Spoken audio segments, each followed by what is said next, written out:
Welcome to Muscular Minds Podcast, where we want to build mental toughness and resilience for you, your family, your faith, and your future. Thanks for joining us today. Welcome into Muscular Minds. I'm Jared Dane, and I am an author and founder and host here at muscularminds.com for our podcasts and our blogs. And it doesn't matter whether you're talking about a business, a family, a country, a church. There's one word that really sets those up for winners or potentially a lot of struggles, and that is leadership. Leadership defines the culture, the direction, and the vision of an organization as a company or even a country. It can also dictate the path of a family. And so leadership is one of the most important things that is talked about and studied as people try to figure out how to make it work, how to do it better, because there's so much pressure through all of those institutions, whether you are trying to be a single parent leading your home, or you are a CEO of a company, or you are a store manager, or perhaps you have an elected office that you're trying to figure out. Leadership matters.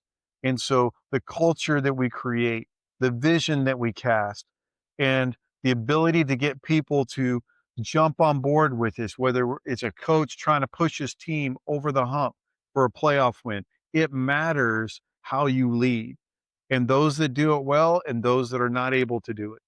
And so we're going to be a part of a podcast. We were invited to be participants in Hourglass, and we're going to talk about leadership and some of the things that work and some of the things that are basically real struggles. And then we're going to have a Q&A with Kyle Bowen from Hourglass. So let's join that podcast as we get started today as a guest.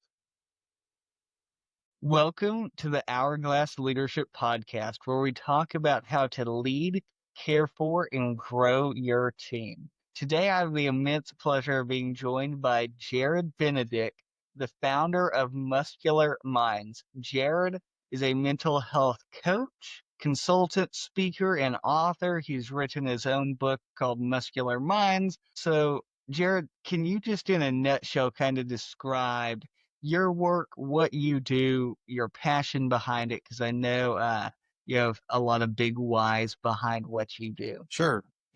As a mental health clinician, I think what I discovered, during COVID and post-COVID was just how much mental health really came to the forefront. And I think everybody realized how, I guess, a big a deal it is. So we're more fragile and vulnerable than we thought when we're isolated, when we're to ourselves, when we're cut off from each other. And you just saw almost, just like the pandemic was here, you almost saw as much of that in people's anxiety level going up. And so I just started to think about, and I work with kids and families a lot, as kids just really struggled sometimes coming out of that. Their learning was off. They were more agitated. Their social skills were down. And kids that had previously maybe been an A student are now struggling, having to go to summer school. And then parents are just trying to figure all that out with them. And then people, adults and kids that had been previously pretty social are now very isolated, anxious in groups, and having trouble going back to work, wanting to stay remote. Just all these things just because we were cut off from each other. And so I think mental health came to the forefront and people are trying to figure out more solutions. And for me, working so much with people, it's like the why is like, hey, how do we really encourage and help people stay resilient mentally? And I use words like mentally fit, mentally confident, because things can be tough, things can be challenging. So how do you kind of keep yourself in a good space so you can continue to do what you need to do for yourself, your family, be productive at work? And so that's really, I guess, some of the why behind getting Muscular Minds started. And then writing the book, Raising Muscular Minds, is like, how do you raise children to also be resilient? And there's a word going around that's gritty, basically their ability to bounce back from hard things. Yeah, I love that, because I think this was an assumption that I had, and that maybe a lot of people had, was that after COVID, we would just snap back almost like a rubber band, where it was like, anxiety levels are high because of the lockdown, because of the pandemic. Once we, return to work, once we go back to school, once we kind of go back to what was normal, all of that will just snap back to normal. But what I think we've been seeing when I was at Chick-fil-A, as I'm talking to other businesses, you and I've talked about this a lot, is especially, I think, for our younger individuals, and I'd say, I mean, below 25 and maybe below 40 probably. And I even see it in some people older than that, but there hasn't been a true snapback. People just lost a couple years of socialization and friendship and community, and that's taken a um, maybe not permanent, but long-term hit on their ability to be in relationship with each other and to manage their anxiety levels, to manage their stress levels. I'm glad that you're doing the work you're doing, because as I'm talking to business owners every week in this new role, they're going, hey, are there resources to like help my team manage their mental health? What are tips to increase their mental fitness? I think that's a great question, Kyle. I think just being aware that that's something that you got to take a look at. You know, I'm a little bit older than you. And so growing up for me, my generation, we didn't talk about mental health. I didn't even know what that word was for the longest. And I think if we bumped into people that might be struggling, quote, with their mental health back then, we would just tell you, hey, get over it. Let's move on. And people sometimes did and people sometimes didn't. And then so they would struggle. And so the language has changed a lot over the years, but I think it's just that awareness that, hey, back then maybe we called it stress management. And so I think it's just kind of like, how can I be aware that, hey, this is a real thing? You know, and I think the other thing that I would say is the productivity and the expectations that we have for ourselves as leaders or for our employees is a lot higher than maybe it ever has been. So you have to kind of be at the top of your game all the time. And so as a leader, I have to be aware that I have to monitor the way I manage stress and have to be aware of my own mental health. If I'm going to stay up here and then be able to lead other people to also be with me up here. Yeah. So just that awareness that that's something I need to do, that would be the first thing I would say about it. And then I think the other thing is just being real about how do I handle stress when I'm under pressure? Are the employees saying that, hey, you know, you're agitated a lot, you know, you're loud, maybe you're disrespectful? How do I treat my employees when I'm under stress? Do I withdraw? Like, do I go to my office and close the door, or I'm late for work constantly because I'm trying to manage stuff? And so my employees are going to see that, right? And so they're going to perceive that as either poor leadership or that I'm not handling my stress well. And so I think I've not only just got to be aware of that I do need to be aware of my mental health, but then what do I do when I'm under stress? What are my poor coping skills or positive coping skills, the way I handle stress? Yeah. No, I love that about, okay, how do I handle stress? How do I figure out, okay, how do I react when I'm stressed? Because I think certain people react in very different ways under the same pressure, right? Like I've seen some people who almost shut down and they withdraw within themselves and they get quiet, right? I've also seen other people, you know, they tend to get loud, they tend to get angry, they tend to get big in an effort to protect themselves, right? And I think both of those are a protection mechanism. At Chick-fil-A, a lot of times we're like, hey, go take 5. And most times it wasn't 5 whole minutes, but it was just like, hey, take a break, step away from the stress, regulate yourself, and then come back when you're ready to like tackle this. I've seen your drive-throughs at Chick-fil-A, Kyle, and I'm going to need 5 if I'm working. Y'all are so busy. And when I've seen any kind of Chick-fil-A store, I don't know how people kind of stay consistent with that. It's a very high volume, usually situation when I go there every time. Yep. No, it's a high-paced, high-stress environment. But I think some of it too that we learned was that setting clear expectations and then working together. So like a lot of places I think try to do it where like one person is doing most of the job. And Chick-fil-A, I think, has really done a good job of saying, no, we do this as a team and you control your one piece of the process and then trust the person next to you to control their one piece. I love that. Yeah.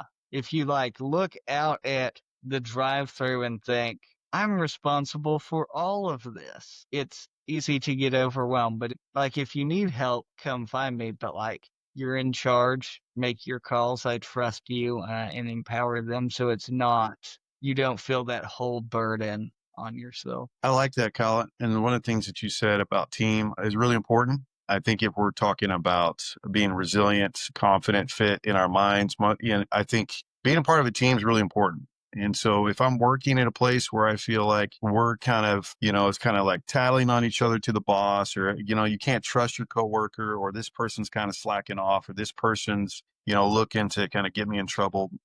I mean, that sounds petty, but you see so many of these kind of things in workplaces. And so leadership becomes a huge deal in those environments. And just by using the language team, hey, let me pick up the slack if you're having a hard time, or, we trust each other to work together, and we're a team encourages one another, a team working together. And I think that language kind of changes how we view ourselves in the workplace and how we can encourage each other. And then also, if there is a mistake, it's not, really kind of just jumping on somebody. It's how can I encourage you to get back where you need to be, and let's do this thing together, instead of more of a punitive approach where there's consequences, you're written up for every mistake you make, which kind of creates people to be a little more on edge in their workplace. So I love that idea of team. And I think that connects, just we need people around us in our mental health, letting us know how we're doing. Hey, you seem off today. Are you all right? If you're sleeping poorly, eating poorly, you have a family member letting you know that, hey, you seem to really kind of be off your game the last couple of weeks, checking in on us. I think that kind of stuff is really important,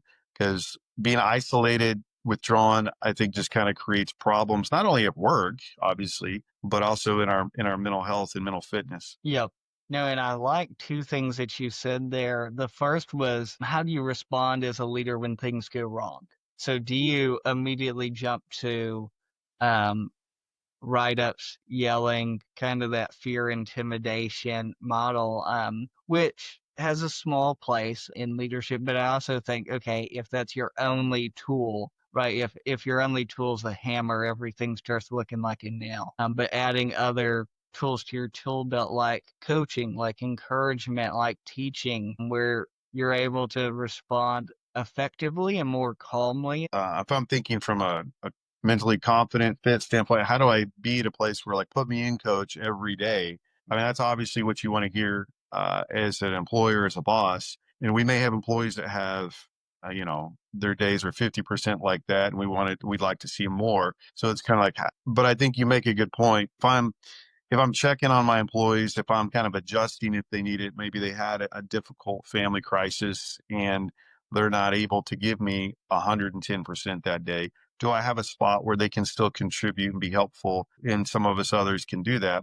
But then the coaching part is like, hey, let's figure out how to move you on, because we can't stay at 50%, right? We have to be able to kind of ratchet it back up. And so that's the encouragement and the kind of, let's kind of moving somebody closer to that, which kind of brings me to another thing that's important. How do we accept feedback? Most of us do not like feedback. We get defensive. We see it as criticism. And I think as an employee, or as the employer or the boss, we have to accept feedback both directions and see it not as, you know, I'm trying to get you in trouble. If I'm the boss to you and I'm talking to an employee, it's more about how do we come together so we can perform. So Chick-fil-A, that's, be getting orders out the way they need to. So I've worked in a lot of medical situations, and I think when staff or employees or providers are having a hard time or feeling overwhelmed, it's reminding, what are we doing here? It's our mission, and it's our, hey, we want to take care of these patients. And if I do a lot of taking care of kids, I don't have to always find a ton of energy to really take care of kids, because that's a big one. Most of us really feel like we want to give our all when we're working with children. And so I think it's just kind of keeping people focused on the mission and kind of getting them at that higher level and helping them see that, hey, feedback's not a bad thing. Give me feedback too, as a boss or as an employer, so that we can get you where you need to be. What can we adjust maybe in the environment and so forth? Yeah. And I love going back to, like, what is the why behind the feedback? Because I think a lot of times when somebody hears feedback from a boss, the classic feeling is you get called into the principal's office and you're back in Right. like first grade or something, and you're just like, this is awful, I'm powerless, I'm out of control. But making somebody feel safe and understanding that, like, oh, you're on my team and you're helping me. helping me hit my goals, not just his goals. When somebody feels that safety and knows that about you, it's a lot easier to hear feedback from somebody. Yeah. But if we really had a relationship with a coach, we're going to run through a wall for that coach. We're going to do anything. Coach kids sports. And I've had teams where basically I had all the kids that kind of got signed up late. And so we weren't always a great team, but we were competitive at times against some really good teams because my kids, I could get a lot out of them and they would play kind of past their abilities because they believed in their team or they wanted to work hard for me. Undefeated. So thinking about leading a team of others, how do you help as a leader, maybe coach people on mental fitness, mental health as you're seeing it? If you were talking to some leaders, what are just some like basic tips for, hey, if you can do this one thing, that'll help you manage your stress and anxiety a little bit better? So I think whether you're working with a team, groups, personally, or at home, I think it's important to think about what are my routines, what's my schedule. So often I have to address, okay, your sleeping schedule's all over the place, and you're a mess during the day. You've eaten maybe once today, or you forget to eat, and so if you're just try to take care of the basics, and that sounds kind of obvious, but it's not obvious. Many people assume that they can burn through mealtime and they can burn up their sleep schedule and continue to function. And you can for a little while. Eventually, you're going to pay a price for that. And so I think it's helping everybody just do your basics, get your sleep at night, make sure you make time to eat. And then also encouraging people to, hey, this is a job, this is work, this is what we're doing right now. But there's also life away from this. And you need to, go to your kids' parties. If you like to go work in the yard or if you want to go running, make sure you also have those times where you can break out and do that. And if you guys give breaks, then make sure we take those breaks. So you don't have to be a martyr and be like, hey, I'm working through lunch. I'm working through all my breaks. I'm the super employee. No, it's continuing to kind of like make sure that you take those necessary times so you can stay at the top of your game. Yep. And yeah, no, that just speaks so much to my experience of, are you doing the things that take care of yourself?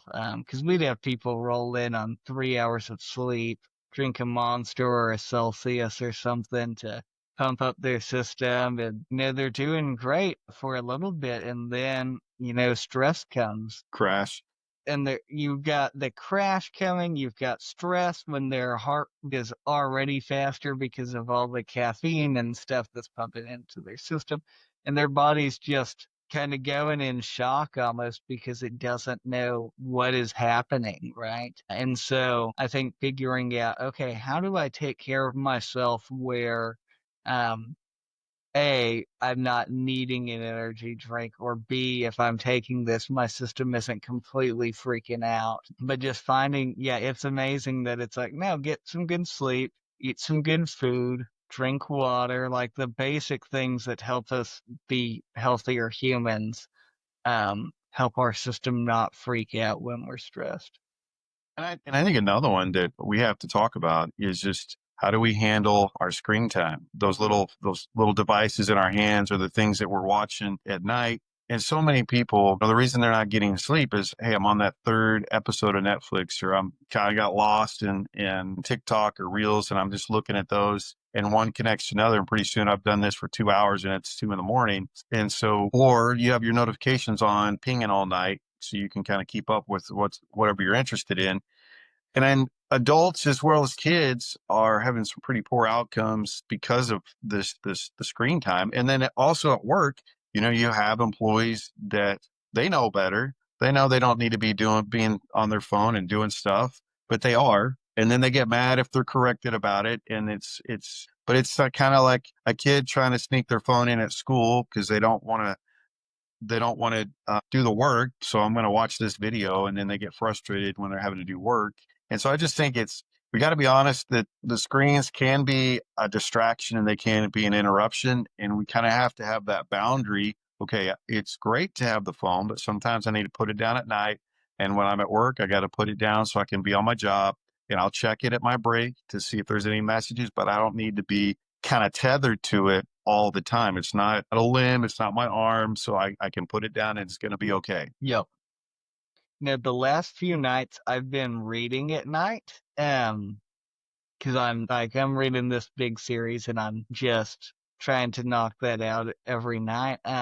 But I've realized that I've been sleeping a lot better since I kind of switched from screen time, whether that's TV, Xbox, phone, to just a book. And it's helping me wind down. I'm going to bed earlier because like I can feel myself getting tired. But it's just amazing how I'm like, oh, like I read all this stuff. I know it's healthy for me, um, but it's hard to do. But Yeah. then you start doing it and you're like, oh, I'm going to bed 30 minutes earlier. Man, 30 minutes a night for a few years adds up in terms of the effects and all of that. And it's not that I'm more tired, it's that I think I'm letting my body understand, okay, I am tired. Let's go to bed. Let's recover some. Yeah, we're just better. We're just better people, better humans when we are rested and our brains work better. Just everything goes better. And maybe we could cheat it if we were way back, but like we're in 2025 and there's a lot of expectations for people, and you can't afford to just kind of be at half speed. You have to be able to be at your full potential, and sleep's a big part of that. I love the reading thing. I know that may sound really old school, but one of the things with reading that is different than screen time is you have to really focus your attention to read and interpret and take in those ideas.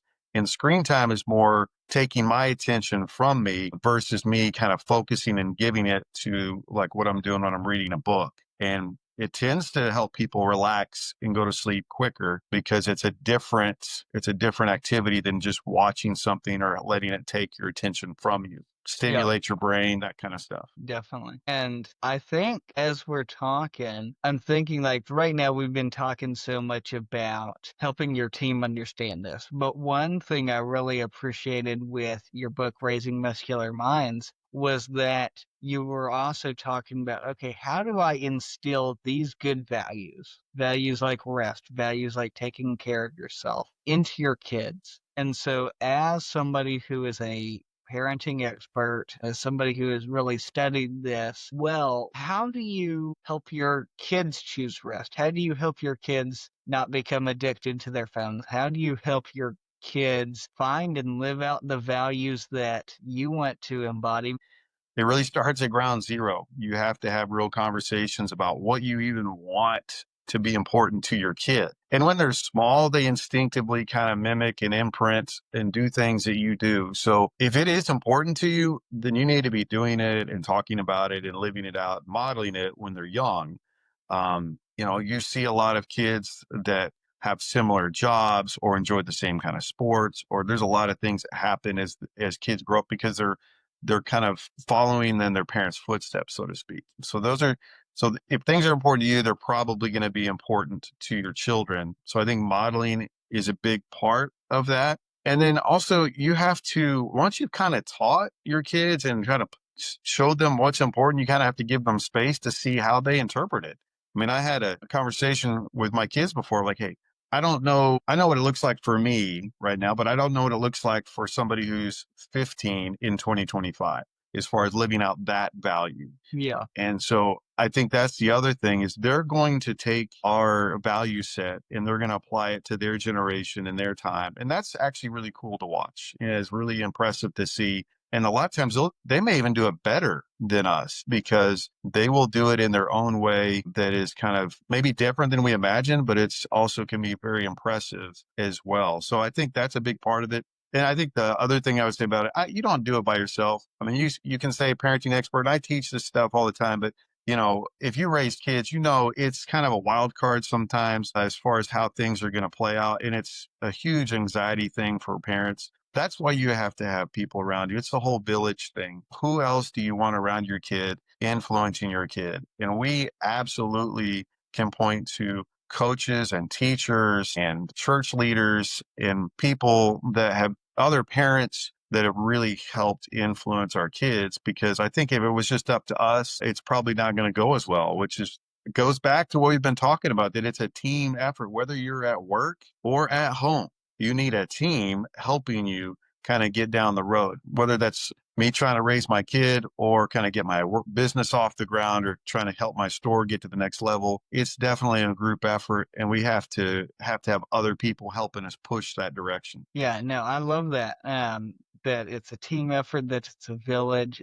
I also love your vulnerability in these conversations of saying, hey, when you're talking to your kids, say, I don't know what it's like to be 15 in 2025, where I think a lot of times people don't want to be told what to do, but if you let them think it's their idea, help them with their idea, then they're much more willing to do it because they don't have their heels dug in, because they're like, no, I've joined into this idea. It's back to that team thing we've been talking about all.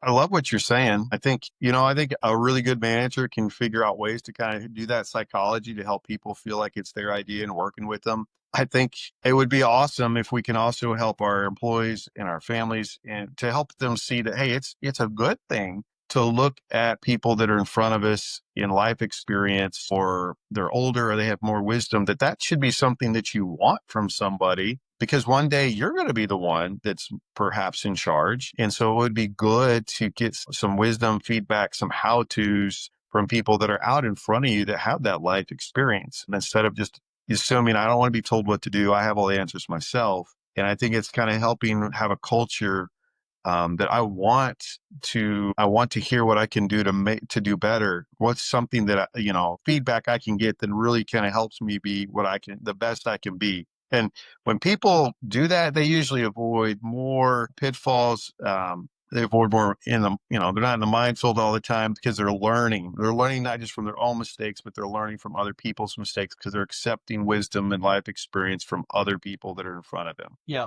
No, I love that, because that's just so true. And if you're looking for a great resource that I know I've learned a lot from, I would kindly suggest you to pick up Jared's book, Raising Muscular Minds. You can also visit his website. We'll link it in the description below. He's got a lot of free resources there, including his blog, which is a great read, always super helpful information. If you're also wanting to learn more in terms of leadership, here at Hourglass Leadership, in the Hourglass Leadership app, we have more than 20 hours of leadership development material and personal life skills material, helping your team understand how to take the next steps forward. Jared has actually been kind enough to contribute several hours of resources on how to handle stress, how to handle anxiety, how to parent at every age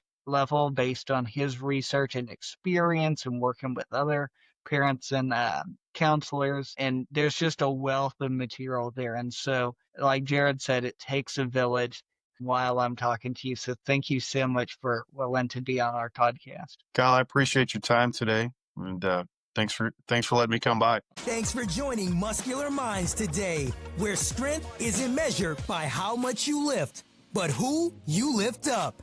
And that starts with you.